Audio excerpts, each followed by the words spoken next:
That was Dr. Jess Ting, our podcast guest for today, playing the start of Bach Cello Suite No. 3 Prelude on the double bass. Welcome again to the Botox and Burpees podcast with me, Sam Rhee. Jess and I go way back.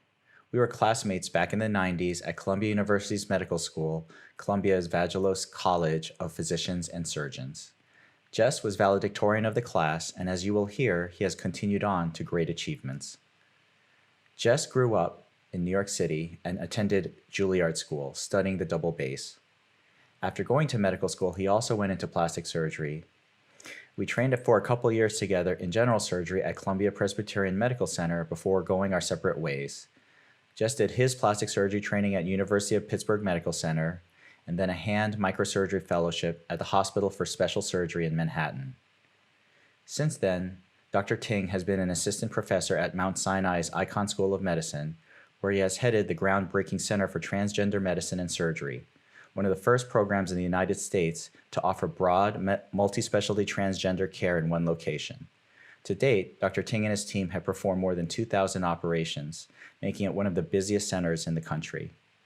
For this work, Jess was recently featured in an award-winning documentary called Born to Be, directed by Tanya Cipriano, which takes a close look at how his work impacts the lives of his patients, as well as a pioneering gender-affirming surgeon, as well as his own transformation as a surgeon. More information about the documentary can be found at borntobefilm.com. Thank you, Jess, for being part of my podcast today. So it's so good to see you. You look exactly the same as you did 20 years ago. Yeah, you too, man. No, I don't, but thank you. I appreciate it. Yeah, so thanks for watching the movie. What do you think? Yes, so, well, let me introduce you first.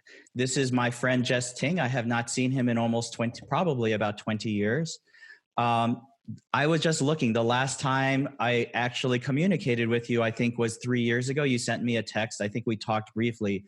It was in 2017, and you said, I've given up general plastics to focus exclusively on transgender surgery. Most amazing thing I've ever done in my life. That's what you said that back in 2017 to me. And we were classmates in medical school together, and for a couple of years at Columbia as residents. So I saw your movie. You allowed me a sneak preview, which was amazing. It basically is head surgeon Dr. Jess Ting at the groundbreaking Mount Sinai Center for Transgender Medicine and Surgery in New York City. And the description goes on: for the first time ever, all transgender and gender nonconforming people have access to quality transition-related health and surgical care. So it's a feature-length documentary. I watched it. I will tell you, it's amazing. I think I've worked with some transgender patients, so I have some familiarity, but this is probably the most authentic and compelling account I've seen of transgender care. And I think anyone who is transgender, knows someone who is transgender, cares for any patients who are transgender, or doesn't know anything about transgender people should watch this. It's unsparing, and it actually transported me back into New York. I haven't practiced there in a long time, but watching you sort of go into the hospital and move around in the maze and all the little consult rooms, it was like I was right there with you. So kudos to you. That was an amazing, amazing film. Oh, thank you. Thank you for watching. So the first thing I wanted to ask is, when I just told you I saw it, you said you lost 30 pounds after the movie because you saw yourself on TV, on the film. So I wanted to ask you, how did you lose the weight? You were eating like Haribo gummy bears in the movie. Well, you know what? No more gummy bears. Honestly, I just stopped eating refined sugar and lost 30 pounds. And, since COVID started, I've gained back probably 5 or 10 of it. But yeah, that's all it took. I used to eat a lot of sugar. One of the things I saw or was thinking about when I watched the movie was I was worried about your health and self-care and like work-life balance for you. How is that going for you? Yeah, interesting that you should ask that, because it was really overwhelming. And one of the things about COVID is it's really given me a chance to like step back and realize how burnt out I was. So it was a lot. It takes an emotional toll the practice is really consuming. The patients can be very challenging. The cases are challenging. Everything about it is difficult. Now, when you go back, are you going to make changes, or what have you learned from this hiatus? Well, what I learned is retirement's going to be awesome. I know, I feel the same way. Yeah. Well, you know, as we showed in the movie, I started a fellowship. That the first fellow, Bella, who's in the movie, she's now one of my partners. And the second fellow, John Pang, he's also a partner. So now we're 3. And we brought on someone else from the practice, Frank Fang, who also joined our practice. So whereas in the movie, it was really just me, now we have 4 people. And as more and more programs are starting up all over the country, the volume and the wait list has certainly gotten better. So yeah, I'm looking forward to having a better work-life balance when we go back. That's great. And that was one of my questions was when are you building your team? And you just went from solo to a couple. So that's awesome. That's fantastic. You know, the other thing that struck me when I watched the movie and knowing you is you grew up in New York City. You lived there your whole life, except for a couple years in Pittsburgh. So, and they feature you playing your double bass or bass, which honestly in medical school, I never heard you play once. I've never seen you play until I saw the movie. And the first question I had was, why did you choose the double bass as a kid? Like, why such a ginormous instrument? 7th grade public junior high school in Queens, they had a music program, and sadly public schools no longer have that, but I was the tallest in my class, and teacher was like, okay, you play the bass, you're tall. Simple as that. And the reason why you never saw it in med school is because, you know, I went to Juilliard for undergrad and grad school, and the day that I left Juilliard, I left my bass at Juilliard in my locker and didn't touch it for 20 years. I didn't touch an instrument. So that was through all of pre-med, all of med school, all of residency. It wasn't until I'd been in practice for a number of years that I just finally decided it was time to start playing again. Was that like a death? Was it a conscious sort of cutting off? Yeah, it was horrible. It was the thing that I really loved. And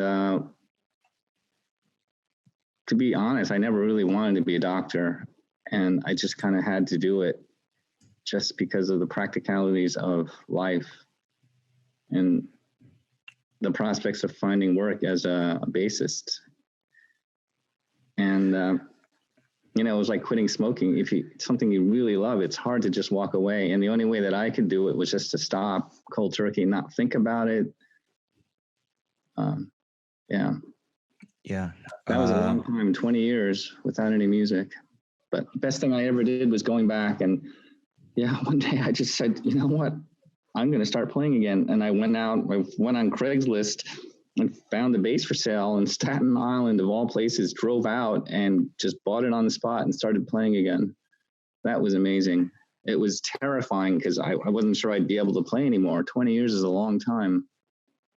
But it came back. Just like riding a bike. It's amazing. It's absolutely amazing. I'm so glad they featured that because that's special. That's really special in there.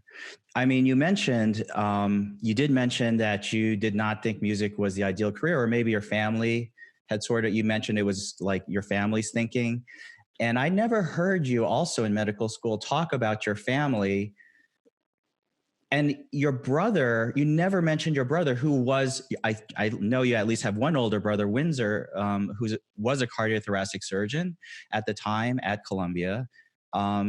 So where did that play into your decision-making at that time? Yeah, well, my brother, we were never close. He was 12 years older than I, and he was busy doing residency and practice, med school, all during my formative years. So I never saw him much, but the few times that I did interact with him were always key points. Yeah, in high school, senior year, I didn't really want to go to college, and I'd gotten in, I don't know how, to some colleges, and I was like, well, I'm not going to go. My brother just came over one night and got me out of bed. It was like 10 because my mom called and he's like, what is this I hear about you not going to college? You're going. So, yeah. And then when I was in the graduate program at Juilliard and couldn't find a job, and really there were no jobs, there were no prospects, there were no auditions, nothing. And Windsor was like, well, you know, there's this pre-med program at Columbia for people like you who have a humanities or don't have a pre-med undergrad degree, and you can go back and do it at night while you're doing something else during the day. And his wife had done that. She was a post-bac. And so I graduated from Juilliard. I started the post-bac program. I found a job at an insurance company full-time during the day and went to night school. Did the pre-med stuff for 2 years. That's amazing. You know, it's funny because in the film also, like, I was wondering about you growing up in the city with your family because you have a Chinese speaking nanny and you're communicating with her with your phone, translating. So you're saying English into your phone and then it shoots out Chinese. And I was like, wait, Jess never, I don't remember, but I just assumed you spoke some Chinese. Like I learned Chinese. Yeah. And yeah, did your family? A lot of Korean. Yeah. I'm actually an immigrant. I was actually born in Asia and my family moved to New York when I was an infant, like about 1. And I just never learned. My parents, you know, in that generation, in that era, parents were afraid their kids wouldn't assimilate. So they made a big thing about speaking English at home.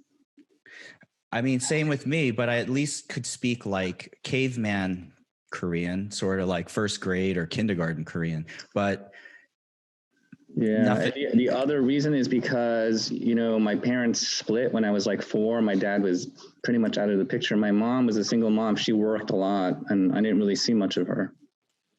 Now, did you get a Chinese speaking nanny because you want your kids to learn or just because that was like, you know, why choose someone that you had such a hard time communicating with? Yeah.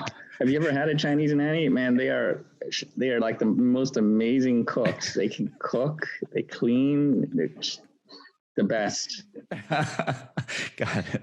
And yeah, and you know, it's a nice little plus that they can teach your kids Chinese, which I couldn't do. Right. Now I understand. Those scenes in the movie were pretty funny because that Google Translate was horrible. I know, it was so great. I loved it. That was I was laughing out loud when I watched that. That was so good. Yeah, I love that. But so now I understand. I was going to ask you about Juilliard, but now I understand because you never mentioned anything again in medical school, and I understand now, like you said, about going cold turkey, it's a different situation and it's not something you wanted to go back to. I'm so glad that, you know, you found the time to go back or the inclination or whatever it is after 20 years.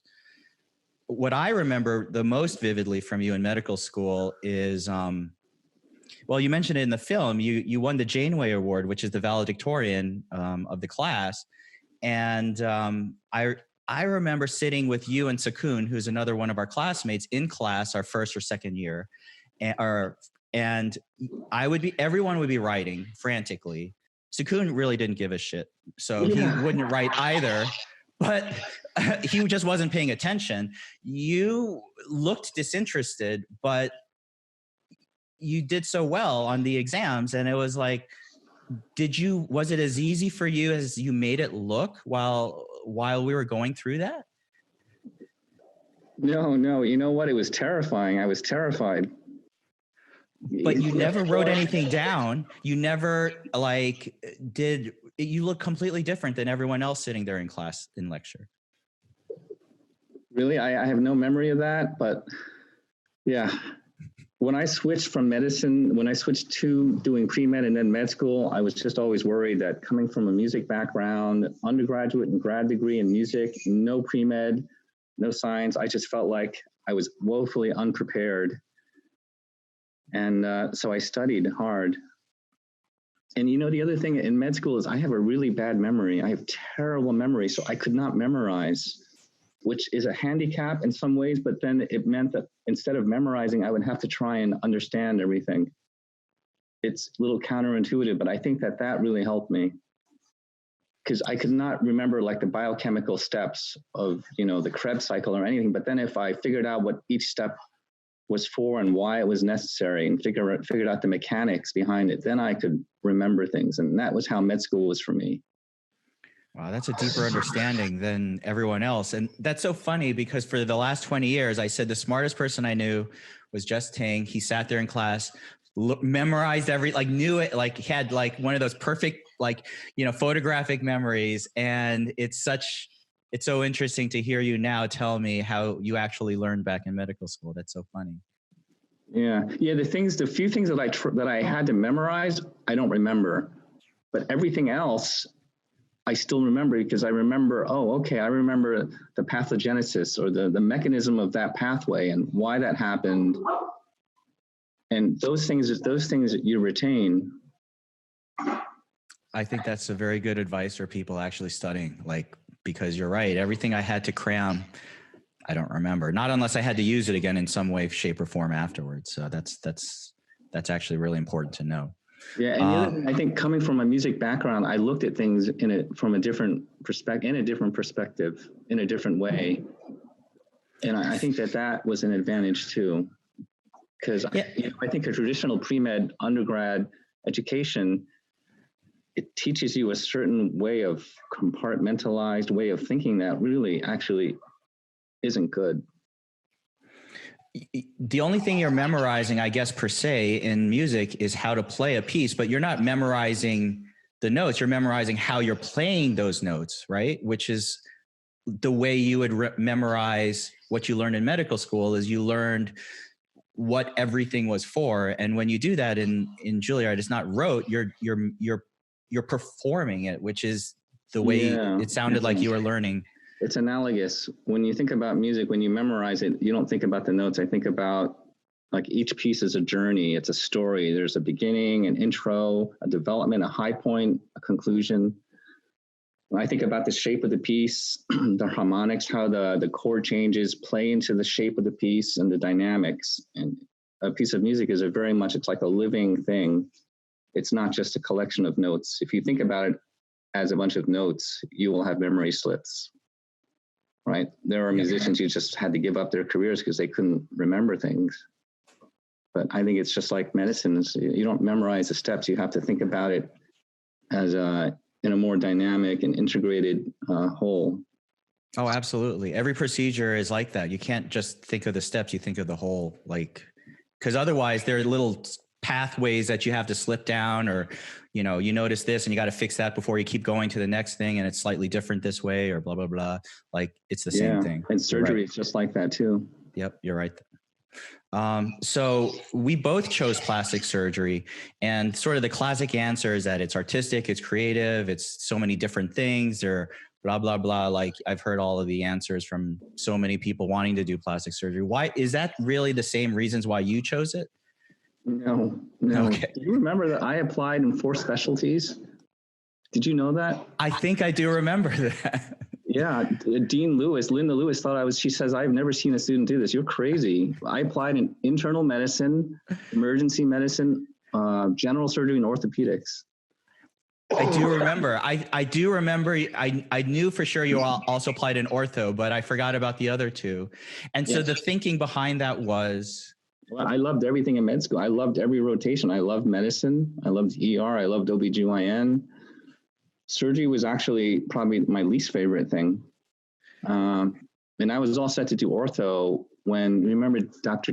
David Chu? Yes. Chief of plastics. I had done an elective with him, and he came and talked to me and said, well, I think you should do plastics. And I still wasn't sure. And then I told my brother, I'm thinking about doing internal medicine. It was probably the only conversation I had had with him that year. And Winder was like, no, don't do medicine. You should do plastics. I'm like, oh, okay, sure. Yeah. All right. I'll do plastics. And that was it. Dr. Chu was a big mentor for me too. He, I thought I was going to become a hand surgeon after I met him, but it turned out a little different for me.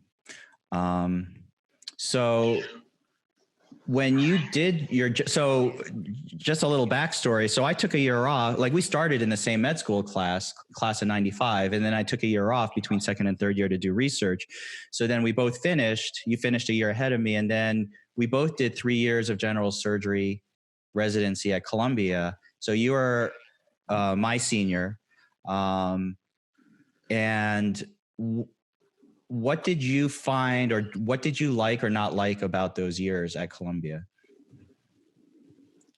Oh boy.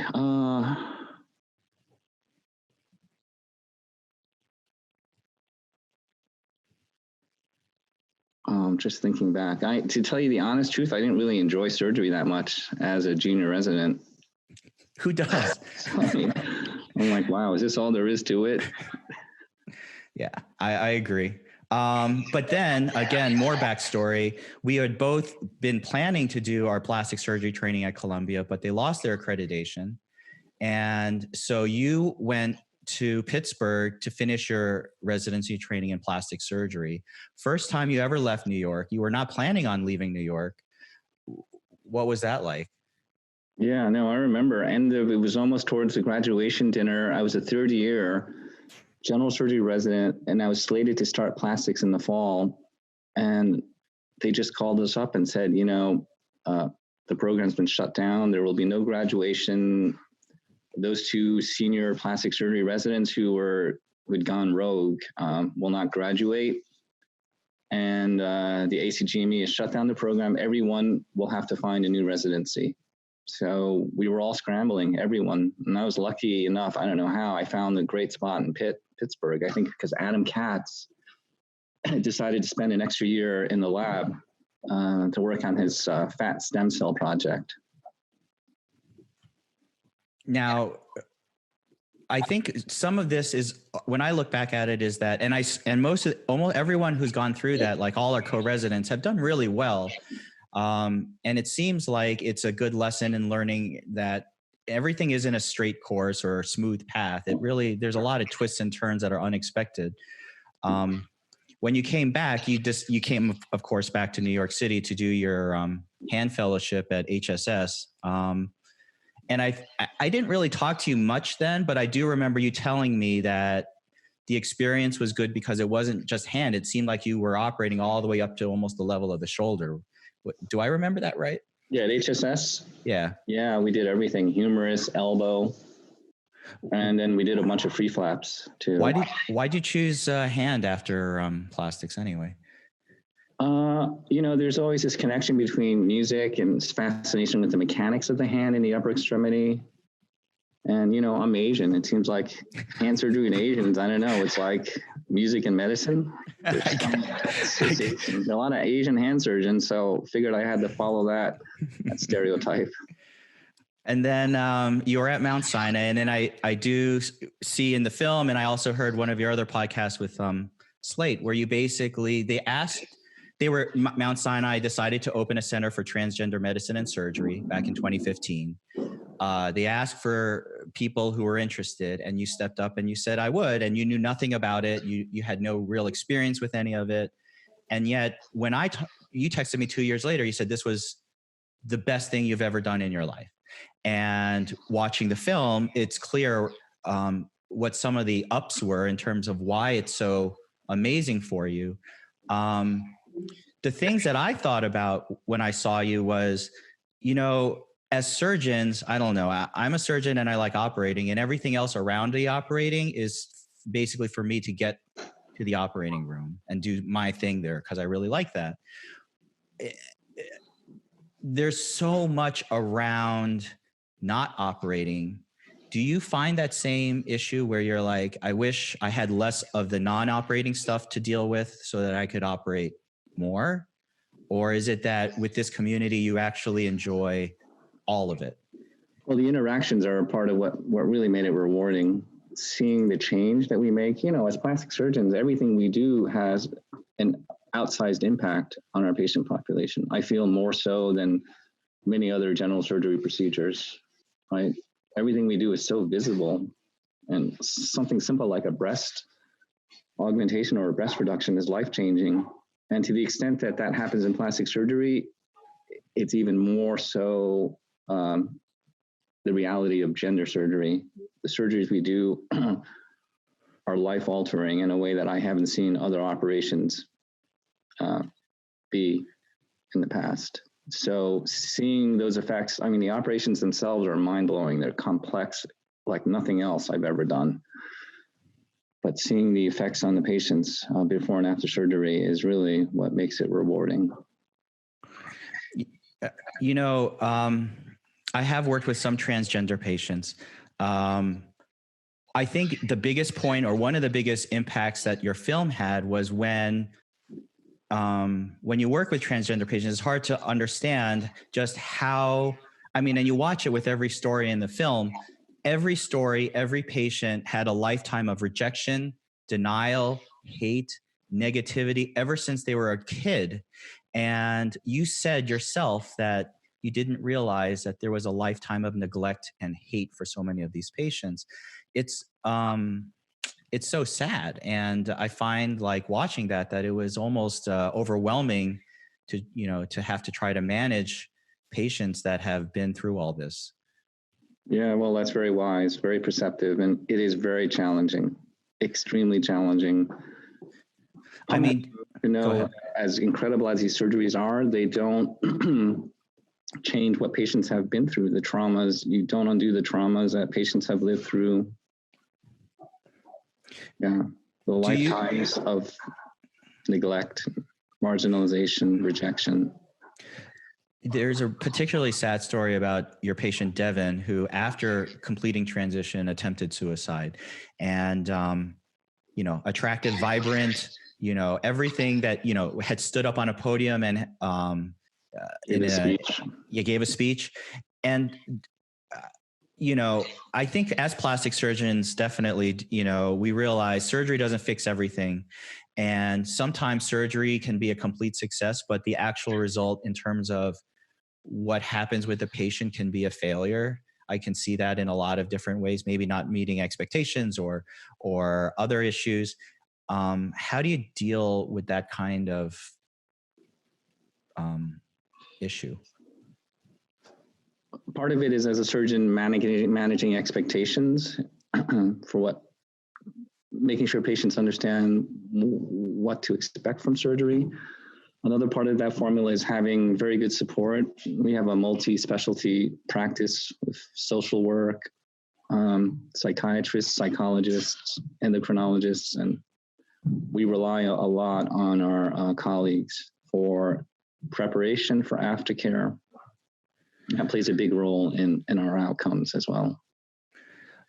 Now, I don't know if you feel extra responsibility in terms of operating, because when I first started in practice, I would operate on almost everybody. And now it's not that I turn down patients, but I set bars for certain patients. Like, for example, if they're coming in for a liposuction and their BMI is, 40, I say, well, let's work on managing your health first before we go to a procedure. So I don't necessarily say no. I basically say, let's work on other aspects before we get to the surgery part. How do you turn down patients now if they come to you for surgery? So very, very challenging issue, right? We want to optimize our outcomes. And part of optimizing our outcomes is making sure our patients are prepared for surgery in every way possible. So on the other hand, you don't want to be gatekeeping. And in particular, with these operations in this patient population that have struggled with access to care for generations, gatekeeping takes on particular significance. And so I'm very careful not to do that. And it's a very delicate issue, right? WPATH has these set criteria, which some people say are arbitrary and are a form of gatekeeping. So there's a very fine balance between optimizing our patients for surgery, ensuring the best outcomes while not gatekeeping, and while providing or allowing for patient autonomy, right? And getting away from that paternalistic model of doctor and patient, which I think takes particular significance in this specialty. I don't know how you deal with it on your level, because like I said, for me, when I see an aesthetic patient, it's not that hard, but when they've been waiting for so long, and like you said, the issues that are surrounding trans care, especially, for example, that example of that phalloplasty patient that underwent that urethral reconstruction in the film, Yes. managing patient expectations, that resonated so strongly with me because I've seen that on a lesser level with other patients. Yes, and our patients, I've had patients threaten to hurt themselves if I don't operate on them. And just for your information, that patient, that male phalloplasty patient in the movie, died by suicide after about a year after the movie was over. And we actually have dedicated the movie to him, Sean Frederick. Yeah, but that's a topic for a whole nother podcast. I understand. The other thing that resonated with me on when I saw you in the film is dealing with social media. This is a very tight-knit community. There's a lot of communication. And even in the old days before it was more broadly accepted, because I had, for me, transgender care consisted of a couple things. It consisted of a couple people out west who were very secretive and low key about what they did. People would save, like you said in the movie, save up all their money, go out there, have surgery. These surgeons were super wealthy. I met a couple of them, and they would give lectures, but they wouldn't really talk about what they did. It was very broad and general in terms of what they described, in terms of what they did.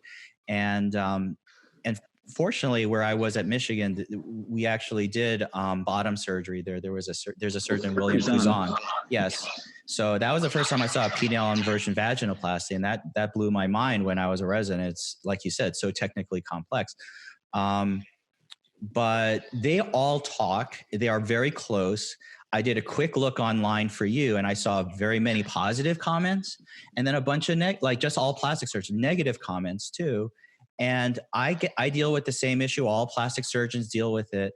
Again, the bar is set higher, and the consequences are higher for you because the community, because of the challenges they have. Does that bother you at night? Do you think about that a lot? Well, I don't look at my reviews. I try not to. Actually, I just got an email. First one I've gotten from Real Self, which I never am on. And it's like, oh, someone posted a review. And I'm like, so I made a mistake of clicking on it this morning. And I'm looking, and this person wrote an entire rant. Dr. Ting is the worst surgeon in the world. He maimed me, and this is disgusting, and went through like this illustrated step-by-step photo journal of everything wrong with her genitalia. But the thing is, I'm looking at it, and my God, it's like one of the most beautiful results I've seen. I'm like, wow, that is really beautiful. But anyway, so whatever. I mean, that's the funny thing about going back to patient expectations, about all of that. And it's, I guess I'll take whatever as good advice about some of that stuff too. Yeah, that's good. So the other thing I wanted to talk to you about, I wanted to ask you some specifics about top and bottom surgery, because I saw some stuff, and the movie's so good, it draws you in, and then, but it's obviously not a medical documentary, so it's not going to show you everything. And then I'm watching going, wait, I want to ask about this particular procedure and stuff like that, because they don't show any of that, because obviously it's for public consumption, not for doctors. But the other thing that resonated with me when I watched it is that when you are creating the center, obviously Mount Sinai, it's always about the money, right? So Mount Sinai decided to establish a transgender care center because New York State mandated coverage. And so now you're able to have a paradigm shift. There's going to be more transgender care centers. And to me, I felt like I saw parallels to craniofacial care, like craniofacial centers. So craniofacial centers are part of large academic medical centers. They have complex surgeries, multidisciplinary medicine. They have fellowships. But the issue now with craniofacial centers is that the reimbursement sucks. It's the same as I'm sure with trans care. It's like 70% of it is Medicaid, or a very high percentage of it is. Yeah. 90% of our practice, 99% was Medicaid. Right. So, reimbursement to surgeons is low, which is why there are very few good or expert private practice craniofacial surgeons out there. You have to be part of a large center. And when I was involved with it, the big push was raising money. Development officers were in constant contact with me, and it was a big pitch to raise money for children. And these decisions are being made by not physicians, obviously, insurance companies and others. So how do you, just as transgender care is starting to grow, I worry that it could get strangled by the same factors that are strangling other types of care. I'm quite sure capacity will increase to the point where there'll be overcapacity in terms of surgeons, and reimbursements will fall for sure. So then I'll be retired. So yeah, you can call me on the beach. I'll give you some advice. And so how long do you see yourself doing this actually then? That's a good question. I don't know. I'm not sure I even want to go back to work. This is really nice taking this break. I don't know, 5 years. I would like to go back to being a musician for a while I'm still able. 5 years, maybe part-time after that. We had other musicians in our class. June Woo, she did you ever think about being part of chamber or? Yeah, I play in an orchestra. It's fantastic. Camerata Nocturna. You give concerts. I'll send you a link. We're doing a virtual Bach double concerto with Cho Liang Lin, Jimmy Lin, and the concertmaster of the Met Opera Orchestra. There's the 2 violinists. So, yeah. That's awesome. It's a big part of my life. I will attend. So the first thing I was thinking of about your top and bottom surgery is that you did everything in the film. And I understand that as a single surgeon establishing a brand new center, that was crazy. Like, I don't know anyone who does all top, all bottom, every range of procedure. Even at some of the bigger centers, people sort of divide that up. Did you relish that challenge as a surgeon? Yeah.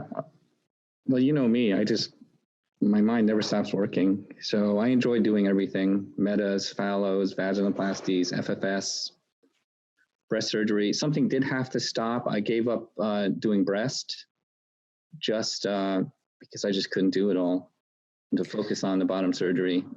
So now I am not doing breast very much, just a tiny bit. And as we grow, I may narrow it down even further. I haven't decided what direction to go in yet. Phalloplasty is exhausting. So maybe that's a younger person's game. I'm starting to feel that way about certain surgeries too. I never thought I would, but you're right. It's kind of funny. The longer you practice, the more you want to sort of, younger person's game has come into my mind a couple of times too. Yeah, vaginoplasty is nice, right? You do them, and we can do them in 2 hours, 2.5 hours, 3 hours skin to skin. That's manageable. Phalloplasty is an all-day thing. It takes me a couple of days to recover from that.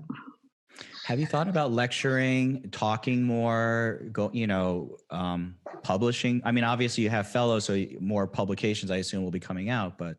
I just hired a full-time research associate to do exactly that, to go through our data. We have 3,000 cases that we need to assemble and review. We have a lot of data. We have lots of new techniques. So the answer is yes. Okay. When you talked about, so let's talk about top surgery a little bit. So I recently saw a lecture from Justine Lee at UCLA. She's craniofacially trained out there. And when I saw her lecture, it was everything seemed very craniofacial to me. It was like the frontal sinus, crashing it in. You mean FFS surgery, not top surgery. I'm sorry, facial feminization, FFS. Yeah, sorry, not breast. Facial frontal sinus was very craniofacial. You said you learned from an Argentinian surgeon, but you do it the way I think most modern surgeons do it, with crashing it in, plates and screws.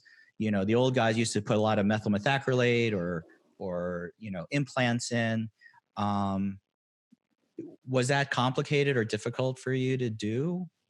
The first few times is a little scary, but the only really scary part about it is that the anatomy, the frontal sinus, I have found is so inconsistent.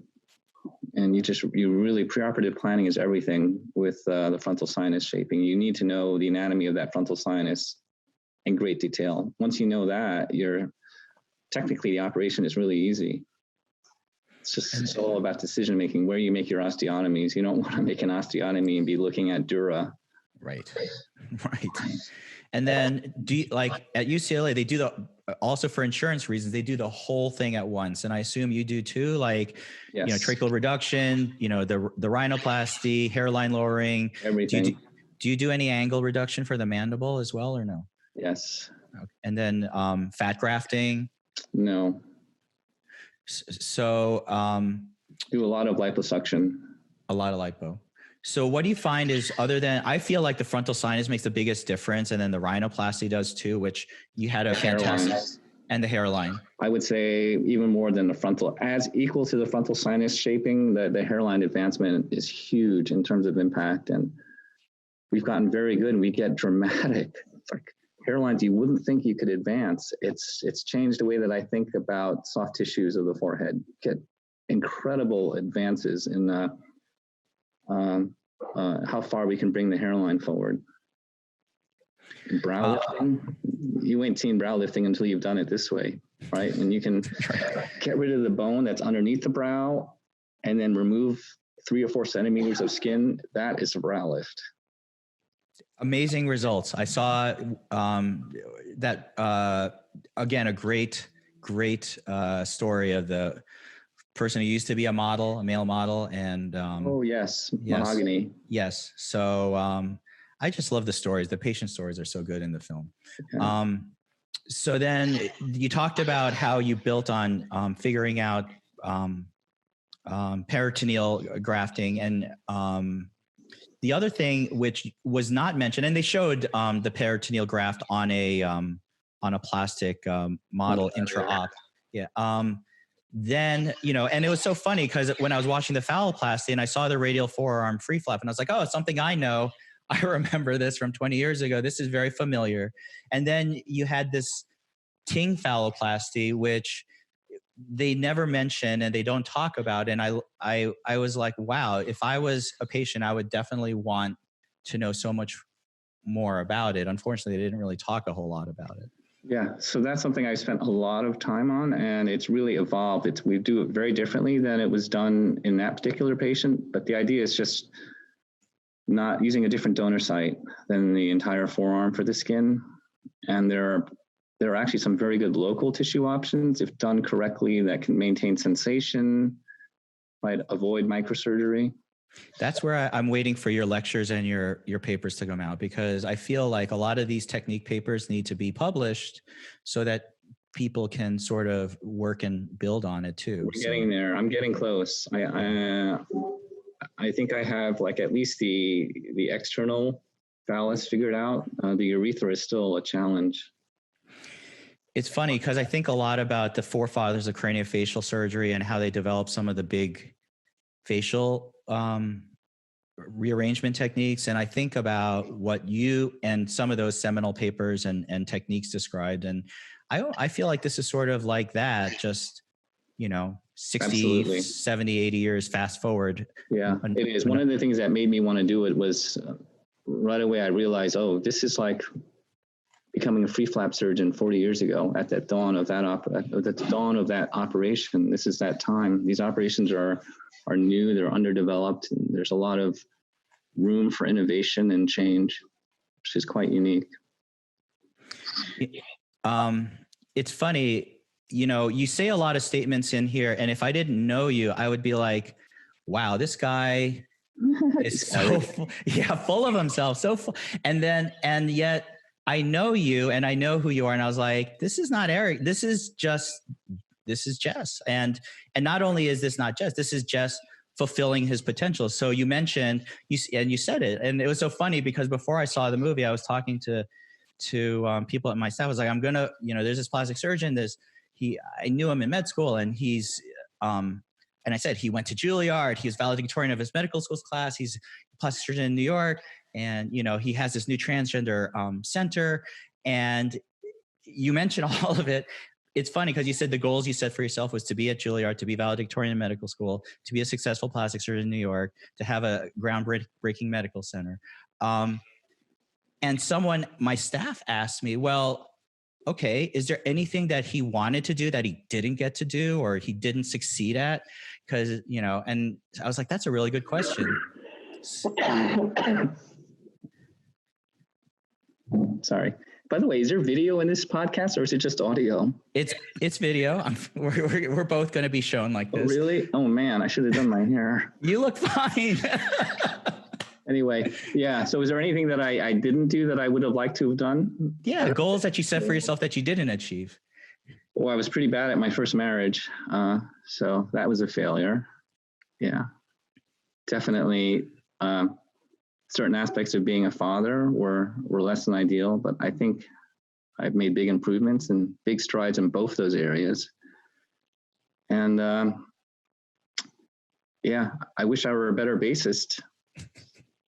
I kind of, part of me wishes I just stayed in music and made that a career. I think I know more surgeons who have not done well in their personal lives or the personal part of their lives than who have been super successful on their personal side. It's just part of devoting yourself to what interests you professionally, what you're devoted to professionally. I mean, not that you can't have both, but I think it's just that's very, very hard to do, I think. I don't know. Any advice about that now that you look back at it and you see what you've done? Well, just work balance. The qualities that make a good surgeon, that like obsessive attention to detail, intolerance for imperfection, they make us crappy human beings to live with. So just leave that part of you at work. I always felt medicine was like that, though. Even in medical school, like you're always sucking resources away from everyone around you because you have to study, you have rotations, you have exams, you have all this stuff.